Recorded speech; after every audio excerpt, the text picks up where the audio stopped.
Alam mo, pagkatapos nung nangyari kanina, napaisip ako na baka dapat mas galingan ko pa.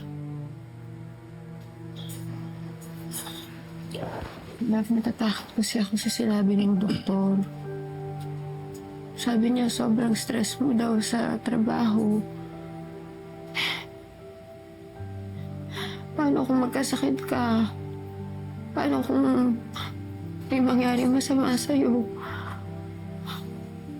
Love, paano kung mawala ka? Ayoko pagdaanan yung pinagdaanan mo nung nawala si Maminda. Love, sobrang sakit mo. Hindi ko kaya yun.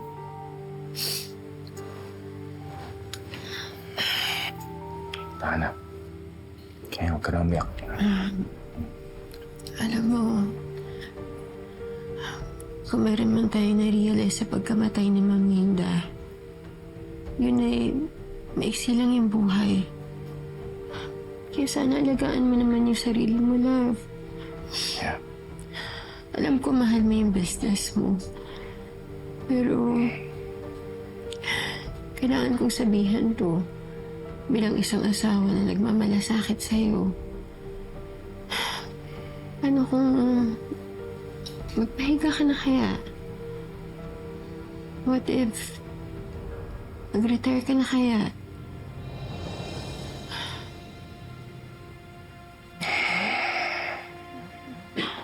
Love, huwag mo sana mamasamain to. Ikaw lang na may iniisip ko eh. Tsaka madami ka na namang nagawa para mapalago yung business mo. Hayaan mo nang ako na yung mag-alaga sa pinaghirapan niyo ni Maminda. Actually, naisip ko na rin mag-retire. Pero iniisip ko siguro ang pagkatapos na lang ng anniversary celebration ng supermarket natin. Pero pagkatapos kong pakinggan ang mga valid points mo, I think I'm going to retire earlier.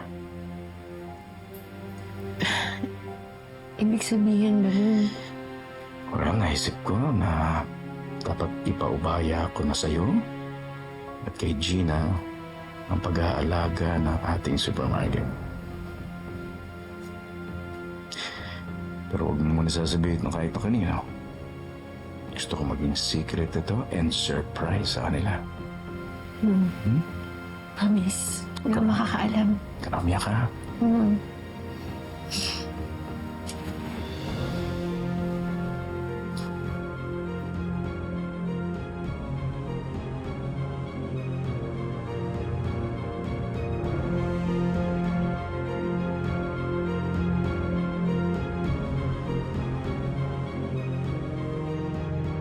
So para maka-attract tayo ng more customers sa supermarket natin, I think we should stick to an overall theme for the whole thing.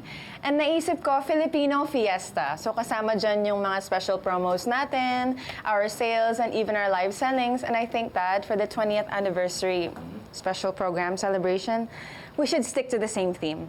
What do you think, guys? What do you think, Dad? I'll tell you what I think. I like it. And I approve it. Yay! Yeah, thank you, Dad. And at this point, gusto kong ma-involve sana si Betsy sa planning and execution. Diba? Napakaganda na training mo sa kanya. I'm sure she can deliver. Di ba, love? Ay, nako. Love, carry ko yan. Alam ko yung hindi ka nang bitukan ng mga masa. Kaya dapat ako yung magtayo niyan.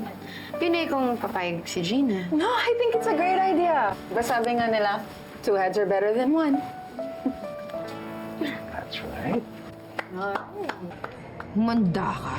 Ilalampakas ko yung pagmumukha mo, Gina.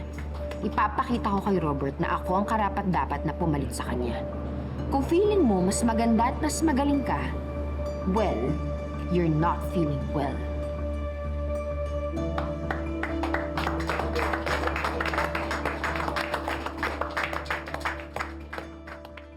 Ayusin niyo yung pag-stapler sa likod, ha? Di pwede malaglag. Luwagan mo ng konti para Kailangan ganyan, okay? Okay. Yo! Alright. Oh, mahal. Hawakan niya, baka malaglag siya. Oh, sige, mahal. Kami na bahala ni Maki dito. Partner, yung ex mong parang Disney princess, pabanjing-banjing na, no? Piling artista. Tingnan mo to si Gina, kanina pa kilos ng kilos. Tapos tayo, nag-extend na ng OT para lang matapos to. Tapos siya, standing and sitting pretty.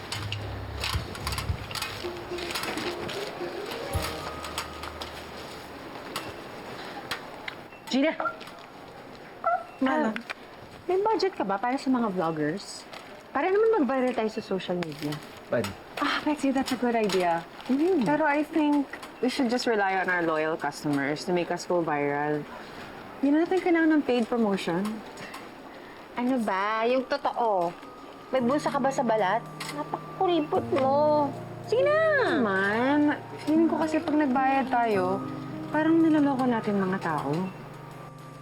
Di ba? Aray? Mahal. Ano nangyari? Ay, ako na. Alcohol nga! Uy! Kumuha kayo ng alcohol! Alcohol, please! No, I'm okay. Okay lang, Mama. Okay lang. Natanggal ko na yung stapler. Oo. Asan na yung alcohol? I'm okay. Oh, alcohol. Baka may Aray ko, masakit. Alcohol lang yan. Ow. Mahal, pag-aating gabi na, umuwi na tayo. Matagal mo na hindi nakakasama yung anak natin dahil sa promo na to. Ano, pero mauna ka na, okay? Kasi sa makalawa na yung promo na to. Ayoko maramdaman ng suppliers and customers natin na napilay tayo dahil nagkasakit si Daddy. Okay?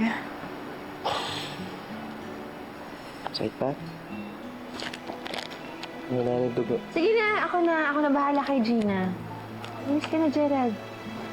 Hindi ko iiwan yung asawa ko. Mahirap na. Baka may mangyari pa sa kanya. Samahan mo nga ako, hugasan ko na lang.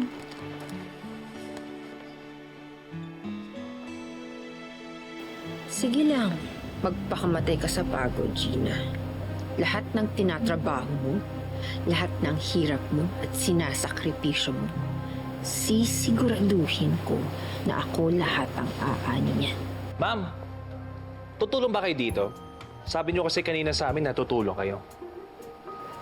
Ha? Sorry po.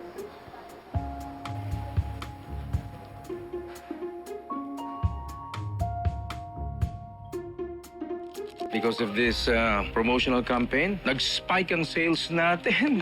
Sa team na yon, ako yung may pinakamalaking ambag. Thank you, Betsy, sa contribution mo. Betsy, mag-usap na tayo. Hindi ka pa rin ba nakamove on sa halikan natin? Andyan yung mga asawa natin. Kilabutan ka naman. Ay, yung pananalita mo. Sinisweldohan ka lang at ang asawa mo ng asawa ko. Kaya respetuhin mo ko. Gusto ko lang sabihin sa inyo na we should have a new leader. Kapag nag-retire na po kayo, sino ang papalit sa inyo? Tinanong ko na yung pangalan mo sa mga taga dito. Julia, right? Umalis ka na nga. Para masuklian natin ang kabutihan ng mga suki natin, we're going to give away 20 golden tickets for our 20th anniversary. 20 golden tickets lang ang ipamimigay ng supermarket. Pero, nagpagawa ko ng 100 kopya para ipamigay ninyo sa mga hampas lupa nating kapitbahay. Sinora ba yun? Wait, may kasama pa. Ano to? Scam lang ba to? 20 lang po dapat. Pag di nyo kami pinaakyat, irereklamo namin kayo. At pag hindi